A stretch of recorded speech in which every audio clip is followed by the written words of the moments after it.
So, kamusta kayo guys? So, andito na naman ako at nagbabalik para sa isang panibagong unboxing. At bago ko simulan yung gagawin kong unboxing para sa video ito, ay kung hindi ka pa napag-subscribe, ay mag-subscribe ka na at i-click ang notification bell para laging updated sa mga DIY videos ko tuwing linggo. May Facebook page na rin pala dyan guys. Yan, pwede nyo dyan akong i-PM kung sakaling mga katanungan kayo about sa mga DIY or unboxing na aking ginagawa.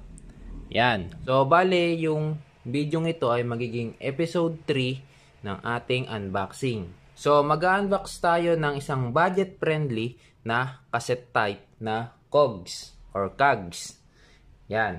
Depende lang sa inyo kung anong gusto nyong itawag, kung COGS ba or CAGS. Pagdating sa mga cassette type, ay may mga kilala tayong mga brand katulad ng Shimano, SRAM. Meron ako yung papakilala sa inyo na isang brand ng cassette COGS ay ito yung Buclos or Baclos. Pero comment na lang kayo sa baba guys kung ano yung tamang pronunciation para nang sa ganun ay maitama rin natin para sa mga manunood. Yan. So tawagan na lang natin tong Baclos para medyo maganda-gandang pakinggan. Yan. So, ito, yung napili ko ay 9-speed, 1140 teeth. Yan. So, marami siyang variation. Mga 8-speed, 9-speed, 10-speed, 11-speed. Yan. So, bawat paglaki ng teeth ay medyo tumataas din ng presyo. Yan. Pero, pakonti-konti lang naman.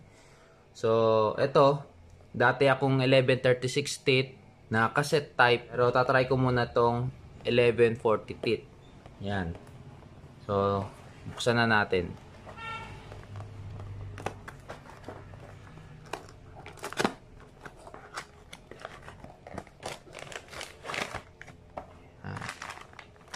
So, ito siya guys. Medyo malaki rin pala. So, ayan guys. Naka-plastic pa. Buksan na natin.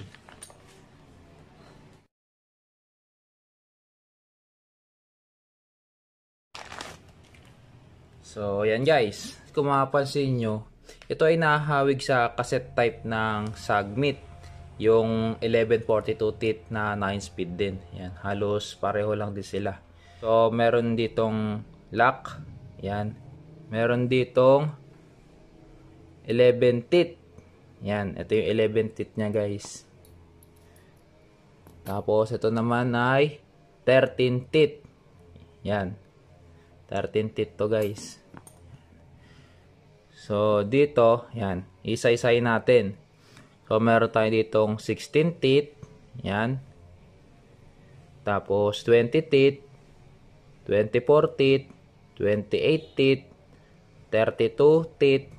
36 teeth. Tsaka 40 teeth. Yan. So, yun yung kanya mga teeth. Bawat speed nung cassette natin. Kung makikita nyo, may combination siya na silver and black dito sa pinakamalaking teeth. Konting info lang.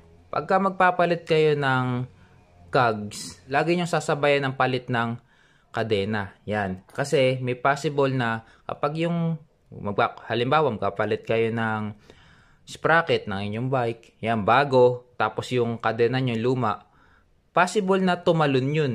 Yung magkaroon ng talon-talon. Yung baga hindi siya smooth na padyakan. Kunyari, kada ship mo, kunyari, kada lagay mo halimbawa dito sa pinakamaliit or kahit saan dito, ay possible na tumalon yun. Tumatalon-talon yung kadena. Yan. Hindi, kumbaga, hindi siya smooth itakbo. Yan. Kaya pagka magpapalit kayo ng sprocket, ay magpalit din kayo ng kadena. Yan. Sigurado yun guys. Kaka-abuse yun pagka hindi kayo nagpalit ng isang set. Kaya nga pagka nagpalit kayo ay isang set talaga. Yan. Kailangan bago din yung kadena tsaka yung sprocket. Vice versa. Pagka magpapalit naman kayo ng kadena, yan, kaka-abuse din yun. Halimbawa luma yung sprocket yung nakakabit sa bike. Yan. Kaya kailangan talaga partner yung kadena tsaka yung sprocket. Yan. Kailangan parehong bago. Gaya na sinabi ko, pagka bumili kayo ng, halimbawa nito, ay sasabayan nyo ng bili ng chain. Kaya bumili na rin ako dito ng chain. Yan. So, ito yung napili kong chain, Shimano HG53. Binuksan ko na rin pala para makita ko. Yan. So, 9 speed din yan guys ha. Kailangan, pagka 9 speed yung sprocket nyo, 9 speed din yung inyong kadena para sakto lang talaga. Pero meron din naman na nagdadagdag sila ng kadena. Yan, mas hinahaba nila yung kadena. Lalo pagka 50 teeth, yan, pataas. Yan. Para, kasi yung iba kong makakilala ay naghahaba sila ng kadena para hindi pwersado yung RD. So, yung price nga pala nito guys ay ilalagay ko na lang dyan sa baba. Pati na rin itong chain. Yan. Para may idea kayo kung magkano yung ating nagastos. So, ilalagay ko na rin din pala yung shop kung saan ko to nabili. Yan. Para kung sakaling gusto nyo ring masubukan itong ating brand ng Baclos pagdating sa cassette type na Kags. So, kabit na natin to. So ito na guys, kung makikita nyo ay naikabit ko na yung ating chain, pati na rin yung ating cassette cogs. Yan, at kung makikita nyo ay hindi na rin ako dito naglagay ng goat link kasi yung ating RD ay long cage, kaya sure ako na kayang-kaya niya yung ating 40 teeth na cogs. Yan, na-road test ko na nga pala to guys, at sakto naman wala tayong naging problema pagdating sa kabyos. So ngayon ipapakita ko na lang sa inyo na kayang-kaya ng ating RD yung 40 teeth na cogs. Yan, makikita nyo saktong sakto lang. Yan, pero konting tono pa to guys. Yan, kumbaga isang mabilisang tono lang ang ginawa ko dito para mapakita sa inyo na kayang-kaya ng ating RD yung 40 teeth na cog. So dito naman guys ay gumamit tayo dito ng spacer. Yan, yung spacer nga pala ito guys, ang sukat ay 2 mm. Yung spacer nga pala ito guys ay previous lang sa hub na binili ko, yung sword hub.